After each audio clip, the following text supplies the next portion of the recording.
Hello दोस्तों, नमस्कार। कैसे हैं आप लोग? दोस्तों, मैं महेश कुमार वर्मा अपने यूट्यूब चैनल शिव कृपा क्लासेस पर आप सबका स्वागत करता हूं।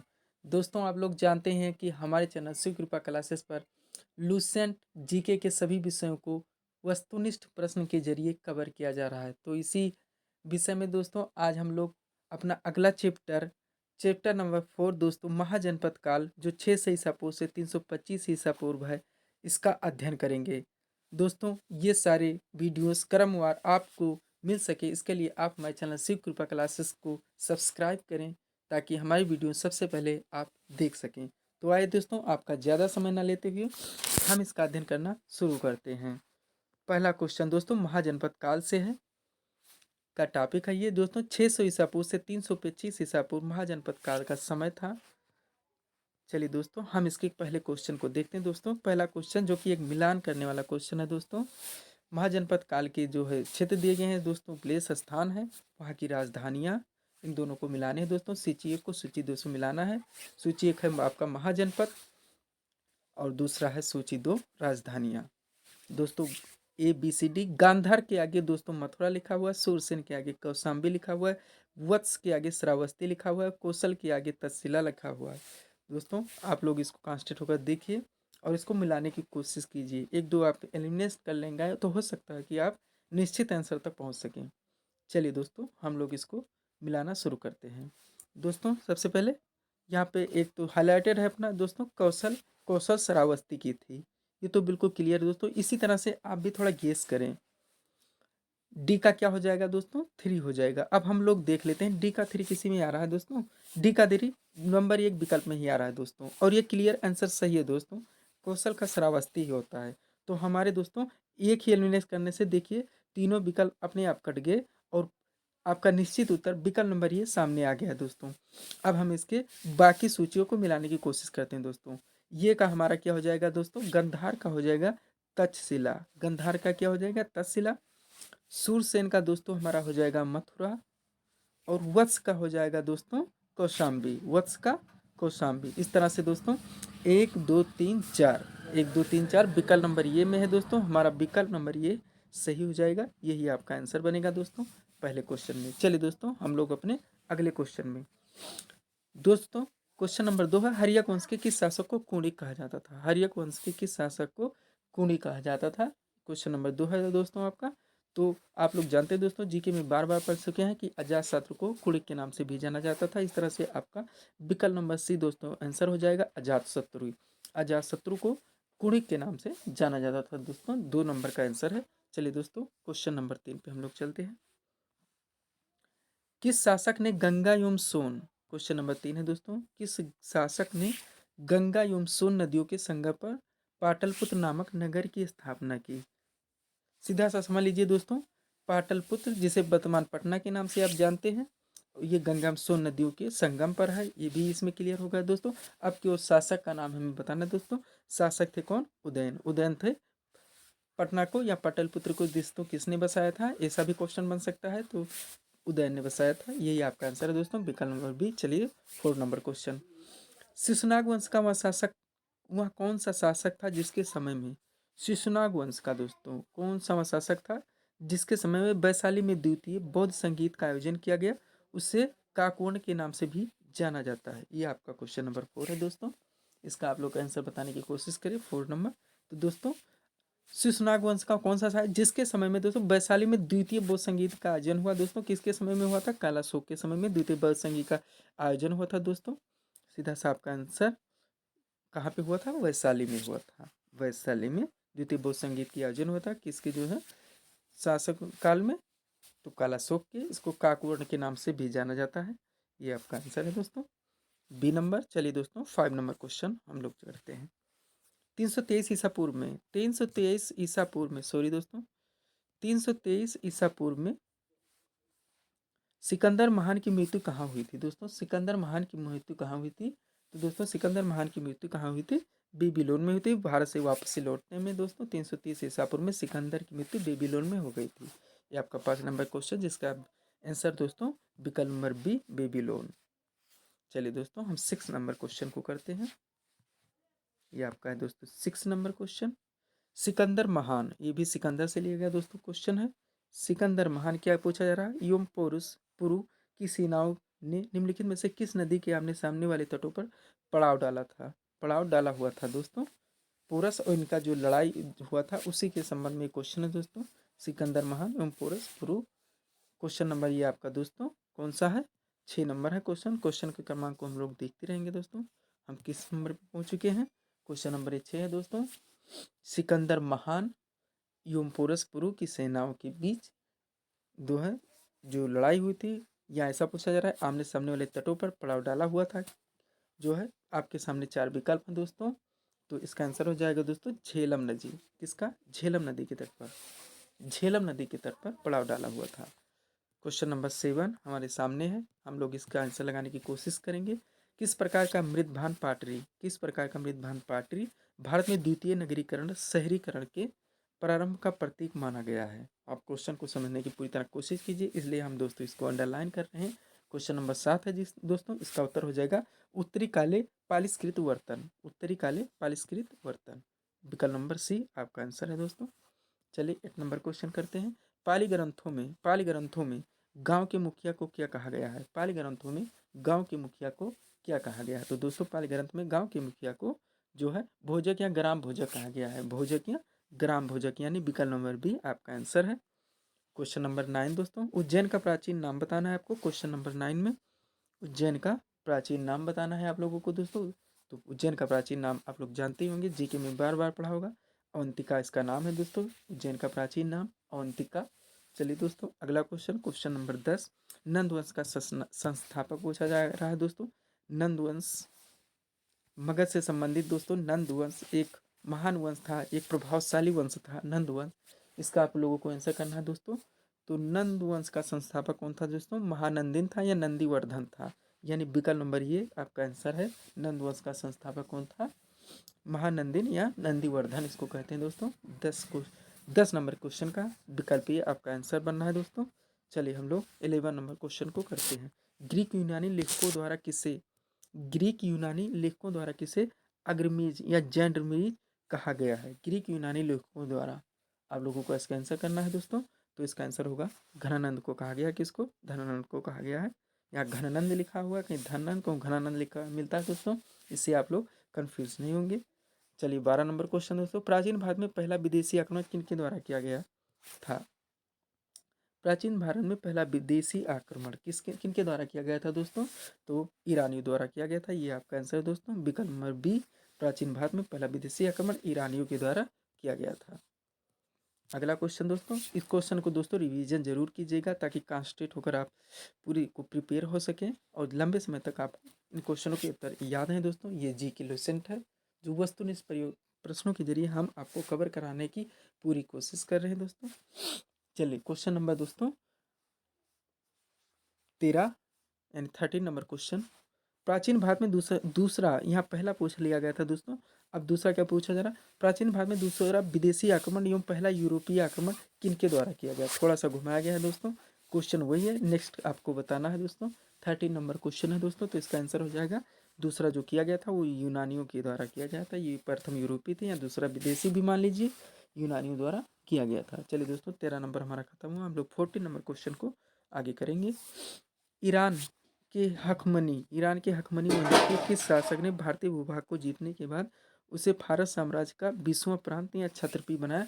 14 नंबर क्वेश्चन है दोस्तों, इसका आंसर हो जाएगा डेरियस दारेबाहु फर्स्ट था। कौन सा, डेरियस दारेबाहु फर्स्ट था। 15 नंबर क्वेश्चन दोस्तों, हाडेस्पीस या बितस्ता, आधुनिक नाम इसका झेलम भी बोलते हैं, इसको हम हाईलाइटेड करेंगे ताकि पूरा आपको याद रहे। का जो 326 बीसी किन किन शासकों के बीच हुआ था दोस्तों, वही पिछला क्वेश्चन है जो दोस्तों नदी के किनारे पूछा गया, अब सीधा शासकों के बीच पूछा जा रहा है। तो दोस्तों इसका आंसर होगा आपका विकल्प 15 नंबर का, सिकंदर एवं पोरस की युद्ध हुआ था दोस्तों, यानी विकल्प नंबर ये आपका आंसर बनेगा। हाडेस्पीज या बितस्ता का युद्ध कहते हैं, आधुनिक नाम इसका झेलम है, का युद्ध जो 326 बीसी में हुआ था वो सिकंदर एवं पोरस के मध्य हुआ था। अगला क्वेश्चन दोस्तों 60 नंबर हमारे सामने, सिकंदर ने भारत पर आक्रमण कब किया, ये आपको बताने दोस्तों 16 नंबर क्वेश्चन में। तो दोस्तों इसका आंसर हो जाएगा 326 बीसी, यही वही वाला आंसर क्वेश्चन है दोस्तों। अब यहाँ पे ईस्वी पूछा जा रहा है इसलिए हम ईस्वी बताएंगे। 17 नंबर क्वेश्चन दोस्तों हमारे सामने है। सूची को सूची 2 से मिलाने हैं। शासक है, कौन से शासक किस वंश से संबंधित थे। सूची 1 में बिंबिसार है जिसका हर्यक वंश दिया है, कलाशोक का शिशुनाग दिया है, महापद्मनंद का मौर्य वंश दिया है, बिंदुसार का नंद वंश दिया गया है। दोस्तों ये आपको मिलाने हैं। 17 नंबर क्वेश्चन है दोस्तों। तो दोस्तों हम लोग चलिए इसको मिलाने की कोशिश करते हैं। तो बिंबिसार दोस्तों सब लोग जानते हैं हर्यक वंश का संस्थापक था, बिल्कुल सही है दोस्तों। कालाशोक जो था वो नंद वंश का संस्थापक था, ये भी बिल्कुल सही, दूसरा भी बिल्कुल सही है दोस्तों। महापद्मनंद था, ये नंद लगा हुआ है दोस्तों यहाँ पे, तो इसको समझ लीजिए नंद का नंद से आप सबको मिला देना है। और बिंदुसार जो मौर्य वंश का संस्थापक था, इस तरह से आपका होगा दोस्तों। 1 2 4 3 आपका बनना है कोड दोस्तों। हम लोग विकल्प में देखने की कोशिश करेंगे 1 2 4 3 किस में है। तो दोस्तों 1 2 4 3 आपका बनना है विकल्प नंबर बी में। विकल्प नंबर बी आपका आंसर हो जाएगा दोस्तों। इस तरह से चलिए दोस्तों 18 नंबर क्वेश्चन हम लोग देखते हैं। दोस्तों थोड़ा फास्ट कराने की कोशिश करेंगे क्योंकि समय की अपनी सीमाएं होती हैं, आप लोग जानते ही हैं। कम से कम समय में हम चाहते हैं ज़्यादा से ज़्यादा क्वेश्चन आपके कवर हो सके।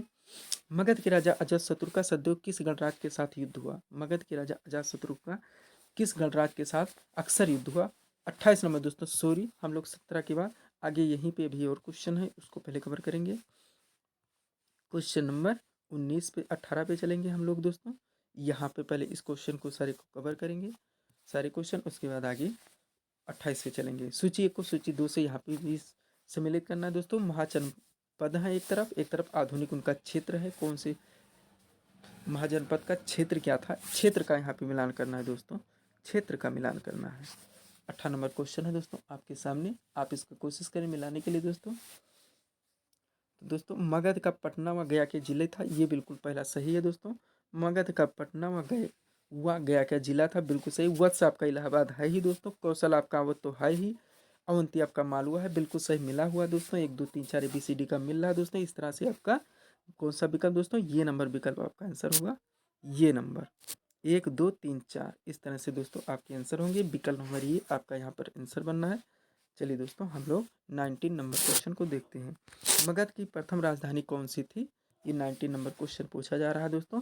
मगध की प्रथम राजधानी कौन सी थी आपको बताने दोस्तों। 19 नंबर क्वेश्चन है। तो मगध की प्रथम राजधानी गिरिब्रज या राजगिरे थी, यानी विकल्प नंबर सी आपका आंसर होगा दोस्तों। गिरिब्रज या राजगिरे थी मगध की प्रथम राजधानी। 19 नंबर क्वेश्चन हमारा पूर्ण हुआ। 20 नंबर क्वेश्चन को देखेंगे। किस शासक द्वारा सर्वप्रथम पाटलिपुत्र का राजधानी के रूप में चयन किया गया। किस शासक द्वारा सर्वप्रथम पाटलिपुत्र का राजधानी के रूप में चयन किया गया। 20 नंबर क्वेश्चन है दोस्तों। तो इसका सीधा सा उत्तर रिपीटेड क्वेश्चन उदयनाथ का उत्तर होगा, विकल्प नंबर सी। चलिए दोस्तों 21 नंबर क्वेश्चन हम लोग देखेंगे। 16 महाजनपदों की सूची उपलब्ध है, कहाँ पे उपलब्ध है 16 महाजनपदों की सूची। 21 नंबर क्वेश्चन है दोस्तों, इसका उत्तर हो जाएगा 16 महाजनपदों की सूची उपलब्ध है कहाँ पे, अंग उत्तर निकाय, यानी विकल्प बी आपका आंसर बन जाएगा दोस्तों। 21 आपका खत्म हुआ, 22 पे हम लोग चलेंगे। निम्नलिखित में से मगध का कौन सा राजा सिकंदर महान का समकालीन था। कौन सा राजा सिकंदर महान का समकालीन था, आपको ये बताएं दोस्तों। निम्नलिखित में से कौन मगध का कौन सा राजा, कहाँ का मगध का कौन सा राजा सिकंदर महान का समकालीन था। 4 विकल्प आपके सामने। 22 नंबर क्वेश्चन है दोस्तों, इसका आंसर हो जाएगा समकालीन कौन था। तो दोस्तों धनानंद था, धनानंद था, धनानंद यहाँ पे लिखा हुआ दोस्तों। आंसर एक ही है, बात वही है। विकल्प नंबर बी आपका आंसर बनेगा। 23 नंबर क्वेश्चन हम लोग देखेंगे दोस्तों। म- म- प्रथम मगध साम्राज्य का उत्कर्ष, प्रथम मगध साम्राज्य का उत्कर्ष किस सदी में हुआ था। प्रथम मगध साम्राज्य का उत्कर्ष किस सदी में हुआ था, ये आपको बताना है दोस्तों। इसका आंसर हो जाएगा 6ठी सदी ईसा पूर्व। आप जीके में देखोगे दोस्तों, 6ठी सदी ईसा पूर्व में प्रथम मगध साम्राज्य का उत्कर्ष हुआ था। 24 नंबर क्वेश्चन दोस्तों।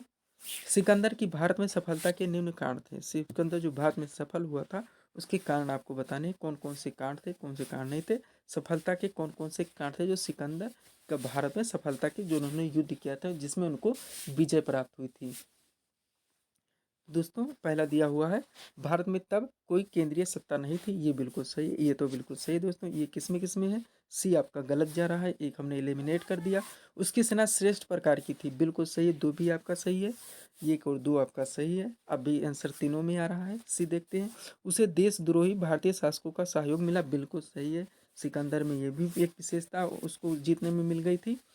सी भी आपका सही जा रहा है। इस तरह से ये आपका छट रहा है। अब आपके पास बी और डी विकल्प हैं, अब बी डी में देखना है। वहाँ एक अच्छा प्रशासक था, ये भी बिल्कुल सही, 4 नंबर भी सही है। तो आपका 1 2 3 4 यानी विकल्प भी आपका आंसर यहाँ पे बनेगा दोस्तों। क्वेश्चन नंबर 24 का विकल्प नंबर डी आपका आंसर है। 1 2 3 4 ये चारों सही हैं दोस्तों। चलिए 25 नंबर क्वेश्चन, सूची 1 को सूची 2 से यहाँ पर मिलाने हैं दोस्तों। क्या दिया गया है, एक तरफ राजा दिया गया है, एक तरफ उनका राज्य दिया गया है, सूची 1 और सूची 2। क्वेश्चन नंबर ये आपका है दोस्तों 25। तो चलिए दोस्तों इसको हम लोग मिलाने की कोशिश करते हैं। परधोत पहला दिया गया सूची में दोस्तों। परधोत का क्या था दोस्तों, परधोत था अवंती का, कहाँ का, अवंती का था, परधोत अवंती का था। फिर दूसरा देखते हैं दोस्तों, उदयन, उदयन वत्स का था, ये बिल्कुल सही है दोस्तों, मिला हुआ है, उदयन वत्स का है। और तीसरा परसेंजित, परसेंजित कहाँ का था दोस्तों, तो परसेंजित था जो है, परसेंजित कौशल का था, कहाँ का था दोस्तों, कौशल का था, परसेंजित कौशल का था। और अजात शत्रु कहाँ का था दोस्तों, तो अजात शत्रु जो है मगध का था, बिल्कुल हाईलाइटेड है पहले डी का दोस्तों। इससे आप थोड़ा इमलेट कर सकते थे कि अजात शत्रु वो मगध का था। तो इस तरह से आपका बना है दोस्तों 3 2 1 4, 3 2 3 2 4 1, 3 2 4 1, 3 2 4 1 किस में आ रहा है दोस्तों, जरा देखेंगे। 3 2 4 1, 3 2 4 1 दोस्तों हमारा सी नंबर में आ रहा है। तो सी नंबर क्वेश्चन विकल्प हमारा इस क्वेश्चन का आंसर हो जाएगा दोस्तों। चलिए अगले क्वेश्चन पे। अभिलेखीय साक्ष्य से प्रकट होता है, अभिलेखीय साक्ष्य से प्रकट होता है, क्या प्रकट होता है कि नंद राजा के आदेश से एक नहर खोदी गई थी, कि नंद राजा के आदेश से ये एक नहर खोदी गई थी। 26 नंबर क्वेश्चन है दोस्तों, वो कौन सी थी दोस्तों। अभिलेखीय साक्ष्य से प्रकट होता है कि नंद राजा के आदेश से एक नहर खोदी गई थी, कहाँ खोदी गई थी, कलिंग में, कहाँ पे, कलिंग में, यहाँ पे कलिंग आपका आंसर बनेगा दोस्तों। 27 नंबर क्वेश्चन हम लोग करेंगे। पहला ईरानी शासक, पहला ईरानी शासक जिसने क्या, भारत के कुछ भाग को अपने अधीन किया था, पहला ईरानी शासक जिसने भारत के कुछ भाग को अपने अधीन किया था। 7 नंबर क्वेश्चन है दोस्तों। तो कौन था दोस्तों, डेरियस था, वो कौन था, डेरियस था, यानी विकल्प नंबर सी हमारा यहाँ पे आंसर बन रहा है, डेरियस दोस्तों। एक बार फिर से उसको हम अंडरलाइन मारेंगे, डेरियस था वो। 28 नंबर क्वेश्चन अब हम लोग पहुँचे नहीं दोस्तों। 28 नंबर क्वेश्चन, मगध के राजा अजातशत्रु, क्वेश्चन है दोस्तों, मगध के राजा अजातशत्रु का सदैव किस गणराज्य के साथ युद्ध रहा, किस गणराज्य के साथ उसका युद्ध रहा हमेशा। 28 नंबर क्वेश्चन है दोस्तों। तो इसका आंसर हो जाए वज्जी संघ वैशाली से, कहाँ से, वज्जी संघ वैशाली से, यानी विकल्प नंबर ए हमारा आंसर बना है 28 नंबर क्वेश्चन का। चलिए दोस्तों 29 नंबर क्वेश्चन हम लोग करते हैं। क्वेश्चन है दोस्तों, वज्जी संघ, वज्जी संघ के विरुद्ध मगध राज्य के किस शासक ने प्रथम बार रथ मूसल, एक ऐसा रथ जिसमें गदा जैसा हथियार जुड़ा था तथा महाशिला कंटक पत्थर फेंकने वाला एक यंत्र नामक गुप्त हथियारों का प्रयोग किया। या सीधा पूछा दोस्तों, रथमूसल एवं महाशिला कंटक जैसे हथियारों का प्रयोग किस शासक ने किया था, ऐसा भी इसको पूछ लिया जाता है दोस्तों। 29 नंबर क्वेश्चन है दोस्तों। तो इसका आंसर होगा दोस्तों अजात शत्रु को, अजात शत्रु यानी विकल्प नंबर ई आपका आंसर बनना है यहाँ पे, रथमूसल एवं महाशिला कंटक का। 29 के बाद 30 नंबर क्वेश्चन दोस्तों, नंद वंश का अंतिम सम्राट मेरे को मुझे बताना है दोस्तों, नंद वंश का अंतिम सम्राट कौन था। 30 नंबर क्वेश्चन है, आप लोग इसको लगाए दोस्तों, काफ़ी इजी है, बार बार ये रिपीट हो चुका है दोस्तों। तो अंतिम शासक वही फिर घनानंद धनानंद, यही अंतिम शासक था नंद वंश का। इसके बाद जानते हैं दोस्तों चाणक्य और जो है दोस्तों चंद्रगुप्त मौर्य के द्वारा इनको अपदस्थ किया गया था, और घनानंद को अपदस्थ करने के बाद मगध पर मौर्य साम्राज्य की स्थापना हुई थी, ये अंतिम शासक थी। 30 के बाद 31 नंबर क्वेश्चन, भारत में सिक्कों मुद्रा का प्रचलन कब हुआ, भारत में सिक्कों मुद्रा का प्रचलन कब हुआ। 31 नंबर क्वेश्चन है दोस्तों, भारत में सिक्कों या मुद्रा का प्रचलन कब हुआ। तो दोस्तों इसको आप थोड़ा गेस कीजिए, तो कब हुआ था दोस्तों, 600 ईसा पूर्व में, कब, 600 ईसा पूर्व में। सी नंबर यहाँ पे आंसर बन रहा है दोस्तों 31 नंबर क्वेश्चन का। अब हम लोग 32 नंबर क्वेश्चन करेंगे दोस्तों। 32 क्या है, निम्नलिखित राजाओं पर विचार कीजिए, निम्नलिखित राजा, अजातशत्रु, बिंदुसार, प्रसेनजीत, अजातशत्रु भी है, बिंदुसार और प्रसेनजीत। पूछा क्या जा रहा है दोस्तों, इनमें से कौन कौन बुद्ध के समकालीन थे, इनमें से कौन कौन बुद्ध के समकालीन। तो बुद्ध के समकालीन दोस्तों अजातशत्रु भी थे और प्रसेनजीत भी थे, बिंदुसार नहीं था दोस्तों, यहाँ पे बिंदुसार नहीं आएगा। आपका आंसर होगा 1 और 3, 1 और 3 किस में है दोस्तों, विकल्प नंबर सी में है, अतः विकल्प नंबर सी आपका आंसर बनेगा। अजातशत्रु और प्रसेनजीत जो है वो बुद्ध के समकालीन थे, बिंदुसार जी नहीं थे। अगला क्वेश्चन दोस्तों 33 नंबर हमारा क्वेश्चन, सॉरी दोस्तों, 33 नंबर हम लोग क्वेश्चन देखेंगे। छठी सदी ईसा पूर्व के दौरान, छठी सदी से बहुत क्वेश्चन बन रहे हैं दोस्तों, क्योंकि इस समय काफ़ी इंपॉर्टेंट शासकों का काम भी है, शासक भी थे। बड़े राज्यों के उदय का मुख्य कारण आपको बताना है। छठी सदी ईसा पूर्व,